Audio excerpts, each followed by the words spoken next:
तो hello student, आज हम देखेंगे क्षितिज भाग 2 के आने वाले संभावित प्रश्न हो आगामी होने वाली परीक्षाओं में। अगर आप हिंदी की तैयारी कर रहे हैं, ये वीडियो जो है आपको इन्फॉर्मेटिव हो सकती है। तो आज हम क्षितिज भाग 2 के पहला चैप्टर स्टार्ट करते हैं, जो है सूरदास का पद। तो सूरदास के पद में हम इस देखेंगे काव्यांश को, जो पिछले अगर ईयर को देखा जाए तो ये बार बार पूछा जाता है। तो संभावित प्रश्नों को ही हम आज कवर करेंगे। तो चलिए स्टार्ट करते हैं। तो पहला है कि उद्धव तुम हो अति बड़ भागी, अपरस रहत स्नेह तगाते नाहिन मन अनुरागी, पुरीन पात्र रहल जल भीतर ताह रस देह न दागी, ये जो जल महा तेल की गागरी बुन नो तको लागे, प्रीति नदी में पाऊँ न बोरियो दृष्टि न रूप परागी।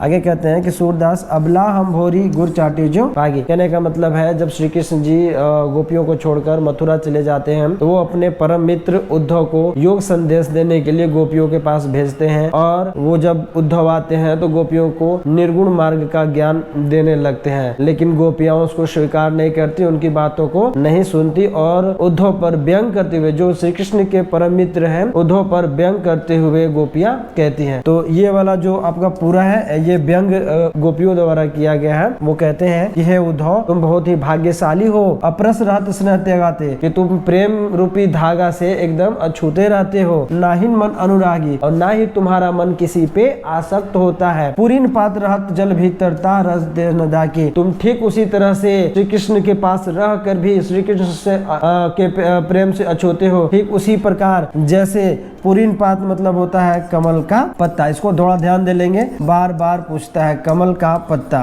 कि पुरीन पात रहत जल भीतर, जिस तरह से कमल का पत्ता जल में भी रहकर, है ना, ता रस देह न दागे, जल में रहता है फिर भी उस पे एक भी पानी के बूंद ठहरता नहीं है। ठीक उसी प्रकार ज्यों जल महा तेल की गागरी, जैसे अगर तेल की गगरी को हम पानी में डुबाए तो बूंद न ताको लागी, तो उस पे एक भी बूंद पानी की नहीं लगती। कि प्रीति नदी में पाऊ न बोरियो दृष्टि न रूप परागी। कहते हैं गोपियाँ कि हे उद्धव, तुम तो प्रीति नदी मतलब प्रेम रूपी नदी, कि तुम तो कभी भी प्रेम रूपी नदी में पाँव तक नहीं, मतलब प्रेम रूपी नदी में आज तक पाँव तक नहीं डुबोए हो, है ना, ना ही तुम्हारा मन किसी पे आसक्त होता है, ना ही तुम किसी को देखते हो। कि आगे सूरदास जी कहते हैं कि अबला हम भोरी गुर चाटी जो पागी। तो आगे गोपियाँ कहती हैं कि हम गाँव की भोली भाली लड़कियाँ हैं, हम श्री कृष्ण के प्रेम में उसी तरह आसक्त हैं जैसे चींटियां गुड़ को देखकर आसक्त हो जाती हैं। श्री कृष्ण के प्रेम में वो इतने आसक्त हो गए हैं, जैसे अगर गुड़ देखा जाए तो चींटियां जब गुड़ को देखती हैं तो उस प्रकार उसको छोप लेती हैं, और जब तक वो गुड़ खत्म नहीं होता तब तक वहाँ से हटती नहीं है। ठीक इसी प्रकार गोपियों की मनोदशा भी उसी प्रकार हो गई है। वो श्री कृष्ण के प्रेम में आसक्त होने के कारण वो श्री कृष्ण को छोड़कर कहीं जाने वाले नहीं है। तो इस वाले में पंक्ति में हम देखेंगे, सबसे पहले हम देखेंगे ऑब्जेक्टिव प्रश्नों को जो संभावित हो सकते हैं। तो पहला प्रश्न है कि इस पद के रचयिता कौन है ना। तो ये जो पैराग्राफ है, यानी कि हम लोग सूरदास के पद से सूरदास। नेक्स्ट है गोपियाँ किसकी अनन्य भक्त थी। तो गोपियाँ श्री कृष्ण की अनन्य भक्त थी। आगे है तुम हो उद्धव तुम हो अति बड़भागी, या किसका कथन है। तो जैसा कि आप पहले काव्यांश में देखोगे कि जो पहला जो पूरा काव्य है वो गोपियों का है, गोपियाँ व्यंग करती हैं उद्धव पे। तो ये उद्धव तुम हो अति बड़भागी किसका कथन है, तो गोपियों का।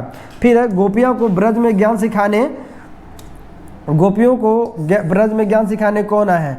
तो गोपियों को ब्रज में ज्ञान सिखाने, निर्गुण ज्ञान सिखाने उद्धव जी आए थे, जो श्री कृष्ण के परम मित्र थे। तो उद्धव आए थे।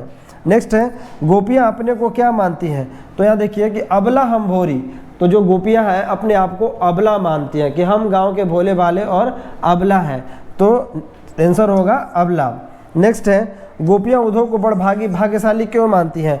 क्योंकि उद्धव जो है वो श्री कृष्ण के पास रह के भी श्री कृष्ण के प्रेम से अछूते रहते हैं, इसीलिए उनको आप भाग्यशाली मानते हैं। गोपियाँ उद्धव को बड़भागी भाग्यशाली क्यों मानती है ना। तो उन्हें कभी प्रेम रस चखने का मौका नहीं मिला। श्री कृष्ण के पास रह के भी वो श्री कृष्ण के प्रेम से अछूते थे, अर्थात वो श्री कृष्ण के प्रेम में कभी भी आसक्त नहीं थे। अगला क्वेश्चन देखेंगे हम लोग कि पुरीन पात का क्या अर्थ है। तो जैसा कि मैं उपयुक्त काव्यांशों में बताया था कि पुरीन पात का अर्थ होता है कमल का पत्ता। तो पुरीन पात का अर्थ होता है कमल का पत्ता। हम अगला क्वेश्चन देखेंगे अगला है, ये इंपॉर्टेंट हो सकता है, इसको VVIP कर लीजिएगा ये, क्योंकि बार बार पूछता है पूरी इन पात का अर्थ कमल का पत्ता। तो नेक्स्ट है, गोपियाँ किसे भोली और अबला कह रही हैं? तो गोपियाँ अपने आप को, खुद को, है ना, अबला और भोली भाली कहती हैं। आंसर होगा अपने आप को। नेक्स्ट है, प्रस्तुत पद में किसके प्रति व्यंग किया गया है? तो भाई ये जो पूरा पंक्ति है वो पूरा व्यंग ही है जो गोपियों द्वारा किया गया है उद्धव पे, है ना। तो प्रस्तुत पद में किसके प्रति व्यंग किया गया है? तो उद्धव के। इसके बाद है, प्रीति नदी में कौन सा अलंकार है? तो अगर जहाँ तुलना किया जाता है वहाँ कौन सा अलंकार होता है? रूपक अलंकार। तो यहाँ प्रीति नदी यानी कि प्रेम रूपी नदी, अर्थात यहाँ पे रूपक अलंकार होगा। चलते हैं हम अगले क्वेश्चन की तरफ।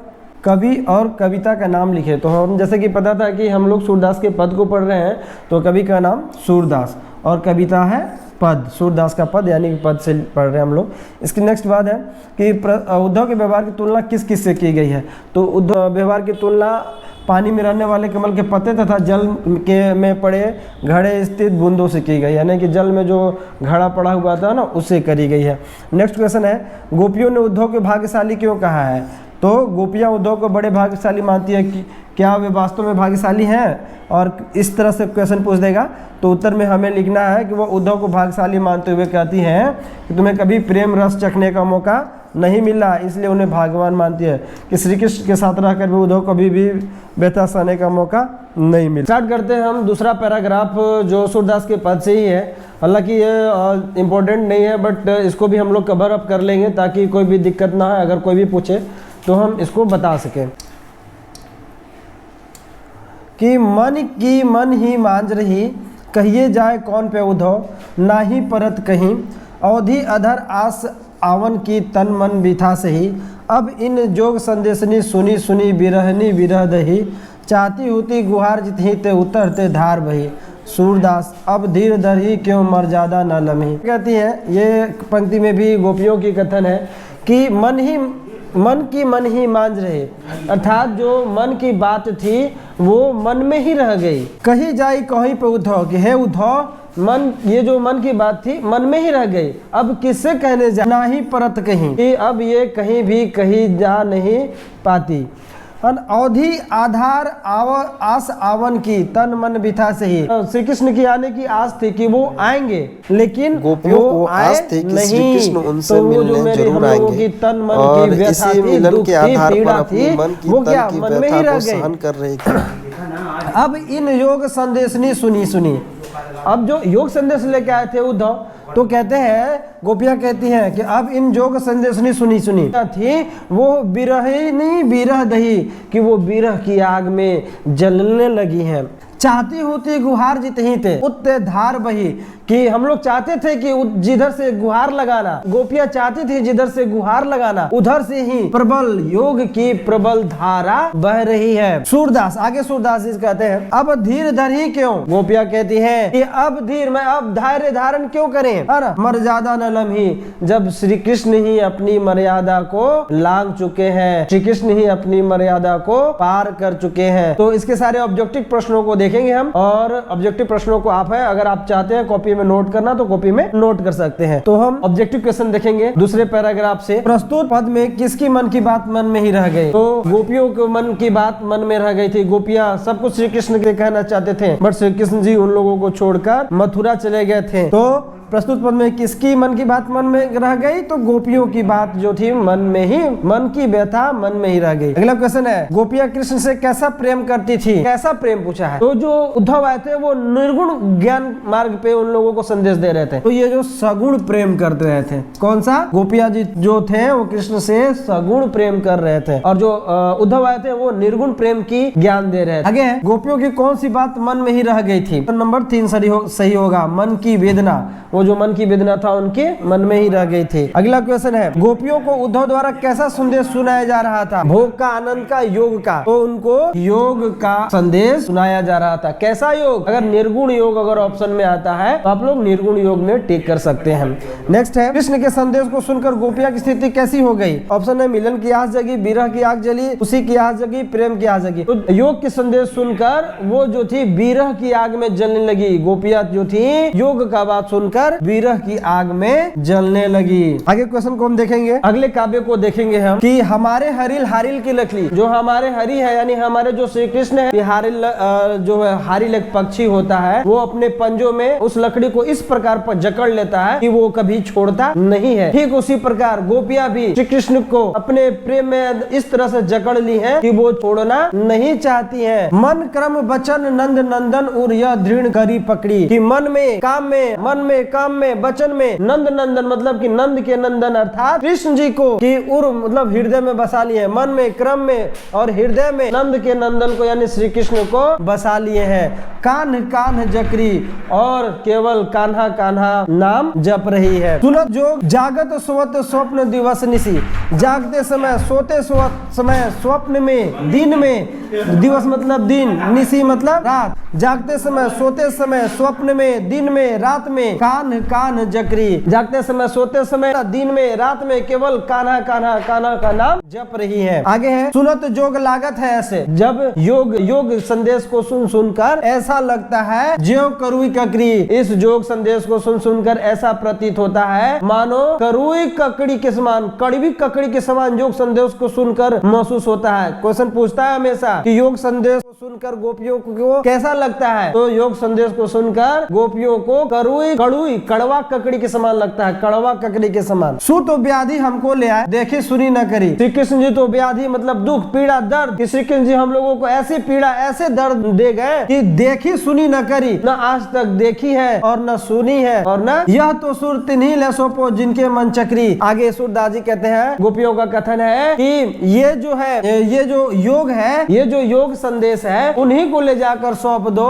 जिनका मन चक्री के समान होता है, यानी जिनका मन हमेशा इधर उधर विचलित होने लगता है। तो ये जो योग का संदेश है गोपियां, कि जिनका मन चक्री के समान हो, जिनका मन इधर कभी उधर डोलता है, जिसका जो संदेश है वो चक्रियों को सौंप देना चाहिए। गोपियों की मनोदशा का वर्णन कीजिए। तो प्रस्तुत काव्यांश में गोपियां अपने को हारिल पक्षी और कृष्ण को अपना एकमात्र सहारा मानती है। कृष्ण के प्रति एकनिष्ठ प्रेम में डूबी गोपियां को उद्धव की योग साधना की बात कड़वी ककड़ी के समान प्रतीत होता है। गोपियां उद्धव को अपना उपदेश उन लोगों को देने के लिए कहती हैं जिनका मन भ्रमित है, यानी कि जो चक्री के समान है। गोपियां अपने को हारिल और कृष्ण को हारिल लकड़ी क्यों मानती हैं? तो आंसर होगा, गोपियां अपने को हारिल पक्षी के समान मानती हैं। हारिल अपने पंजों में श्री कृष्ण को छोड़ना नहीं चाहती। गोपियां श्री कृष्ण को अपने जीवन में हारिल की लकड़ी के समान धारण कर ली थी। अगला क्वेश्चन है कि गोपियां योग की तुलना किससे करती हैं? उत्तर है, गोपियां योग की तुलना कड़वी ककड़ी से करती हैं। अगला है, गोपियां को उद्धव को योग संबंधी बातें कैसी लगती है? योग संबंधी करुई ककड़ी के समान लगती है। गोपियों के अनुसार योग की आवश्यकता कैसे लोगों को है? तो गोपियों के अनुसार योग की जो आवश्यकता है वो जो भ्रमित होते हैं, यानी कि जिनका मन चक्री के समान होता है, उनको ही योग सौंप देने की बात करती है। अगर देखा जाए तो जो फर्स्ट वाला पैराग्राफ है वही इस पार्ट में संभावित क्वेश्चन हो सकते हैं। चैप्टर 1 का सूरदास का पद का हम लोग ऑब्जेक्टिव क्वेश्चन देखेंगे जो संभावित प्रश्न हो सकते हैं। एक पैराग्राफ दे दे और पैराग्राफ से इस टाइप का ऑप्शनल एमसीक्यू क्वेश्चन पूछ दे। तो चलिए स्टार्ट करते हैं कि सूरदास का सर्वाधिक लोकप्रिय ग्रंथ है कौन सा है? सूरसागर। नेक्स्ट है, सूरदास की काव्य भाषा क्या है? तो सूरदास की काव्य भाषा ब्रज भाषा है। सूरदास के गुरु कौन थे? तो सूरदास के गुरु वल्लभाचार्य थे। अगला क्वेश्चन है, श्री कृष्ण ने किनके द्वारा गोपियों को संदेश भेजा था? श्री कृष्ण ने किनके द्वारा गोपियों को संदेश भेजा था? तो उद्धव के द्वारा भेजा था। अगला क्वेश्चन है, गोपियां किनके एकनिष्ठ प्रेम की दीवानी थी? तो गोपियां श्री कृष्ण की प्रेम की दीवानी थी। अगला क्वेश्चन है, गोपियों ने बड़भागी किसे कहा है? तो गोपियों ने बड़भागी उद्धव को कहा है।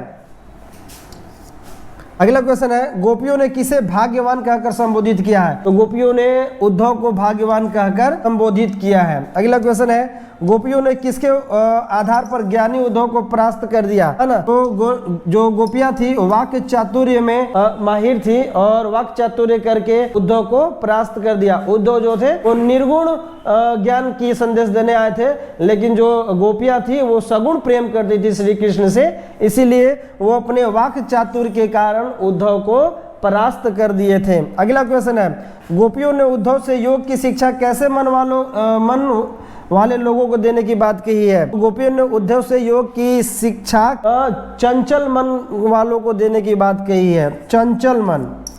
श्री कृष्ण का संदेश सुनकर गोपियों की स्थिति कैसी हो गई है? क्या है? विरह की आग में जल रही है, विरह की आग में जलने लगी हैं। अगला है, गोपियों का श्री कृष्ण के प्रति कैसा प्रेम था? तो अनन्य प्रेम था। गोपियों का श्री कृष्ण के प्रति अनन्य प्रेम था।